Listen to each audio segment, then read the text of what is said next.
गांधी विद्यालयों को 8वीं से लेकर 12वीं तक गरीब कन्याओं की उत्तम शिक्षा का केंद्र बना रहे हैं।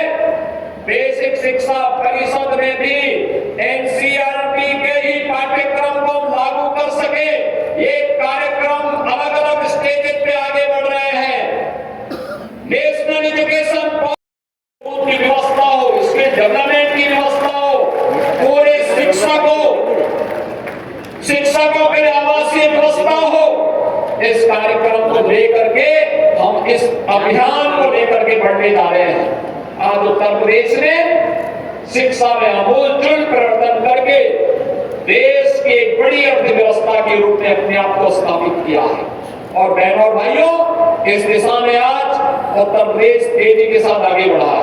एक तरफ शिक्षा के लिए किए जाने वाले प्रयास और इसकी आधारशिला बनी है स्कूल चलो अभियान, और मैं आप सबका आह्वान करूंगा स्कूल चलो अभियान को अपने कर्तव्य का हिस्सा बना करके, अपने दैनिक जीवन का हिस्सा बना करके अप्रैल में 15 दिन और जुलाई में पहले 15 दिन हर नागरिक, कोई भी बच्चा छूटने न पाए, स्कूल हर बच्चे को पहुंचाने के इस अभियान के साथ जुड़े, यह अपील आप सबसे करने के लिए मैं आज आपके बीच आया हूं। बहनों और भाइयों, स्कूली शिक्षा मजबूत होगी तो उच्च शिक्षा, टेक्निकल शिक्षा, मेडिकल शिक्षा ये भी अपने आप मजबूत हो जाएगी। आज के मॉडर्न एज कोर्सेज में उत्तर प्रदेश के छात्र बड़ी भूमिका के साथ होंगे और उत्तर प्रदेश इस मामले में देश का सबसे युवा राज्य है। सबसे अधिक युवाओं की संख्या हमारे पास है, सबसे प्रतिभाशाली युवा हमारे पास है। आज इस युवा शक्ति को उत्तर प्रदेश में रोजगार में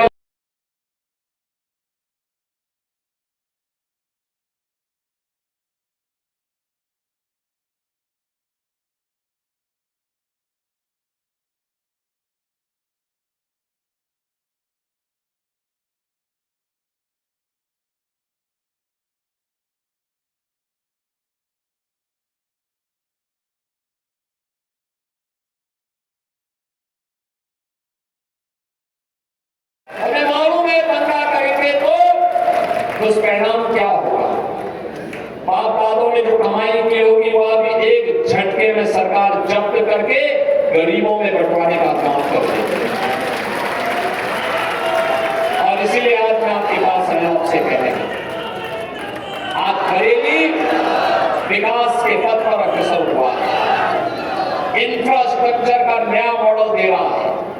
अपनी नाथ नगरी की पहचान को पिछली सरकारों ने बरेली को झुमका के साथ तो 4 गोवंश के लिए 6,000 रुपए महीना हमको देते हैं। आप याद करिए, आम के आम और गुठली के भी आम, इसी को कहते हैं। यानी गौ माता की सेवा का पुण्य भी पाओ और सरकार का अनुदान भी पाओ। और इसीलिए आज के इस अवसर पर भारत के अंदर भारत की परंपरा तो गौ और गंगा की परंपरा है। हमने अगर गंगा माता की पूजा की है तो गंगा माता ने हमें एक नई पहचान दी है। नमामि गंगे परियोजना के कारण आज प्रयागराज महाकुंभ ने उत्तर प्रदेश को एक नई पहचान दी है। 66 करोड़ श्रद्धालु प्रयागराज में आए, भव्य दिव्य कुंभ का दर्शन किया। बहनों और भाइयों, ऐसे कभी नहीं हुआ पहले। नमामि गंगे परियोजना के कारण मां गंगा की आराधना, अविरत निर्मल गंगा की परिकल्पना को प्रधानमंत्री मोदी जी ने साकार किया। आज भव्य दिव्य कुंभ बदले में हमें मिला। हम आभारी जगत जननी मां भगवती दुर्गा से प्रार्थना करता हूं, आपके जीवन में यश और कीर्ति दे, सुख और शांति दे, आपको सुरक्षा की ताकत दे। आपके इस सुख और समृद्धि में उत्तर प्रदेश और देश की समृद्धि छुपी हुई है। आप देखें ना, यही प्रदेश है, यही उत्तर प्रदेश है।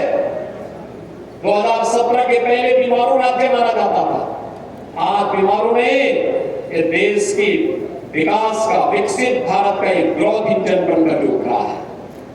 ये बीमारू राज्य का देश का अग्रणी अर्थव्यवस्था में अग्रणी राज्य माना जाता है। जिस प्रदेश की कहीं गिनती नहीं होती थी, आज नंबर 2 की अर्थव्यवस्था बनकर के उत्तर प्रदेश उभरा है। आने वाले समय में नंबर 1 की अर्थव्यवस्था बनाने के लिए हम सबको प्रयास करना होगा और उसी का आह्वान करने के लिए हमारे जनप्रतिनिधिगण आपके बीच में आए होंगे। आज एक बार फिर से पूरे प्रदेश बरेली वासियों को इन 1000 करोड़ रुपए की परियोजनाओं के लिए हृदय से बधाई देता हूं, जनप्रतिनिधियों का अभिनंदन करता हूं। प्रदेश वासियों को स्कूल चलो अभियान के लिए अपना योगदान देने की अपील करता हूं और संचारी रोग पर प्रभावी अंकुश लगाने के लिए हर उत्तर प्रदेश वासी आगे आए, जन जागरण के इस कार्यक्रम का हिस्सा बने। इस आह्वान के साथ आप सबको रामनवमी की हृदय से बधाई और शुभकामनाएं देते हुए अपनी वाणी को देता हूं विराम। जय जय श्री राम।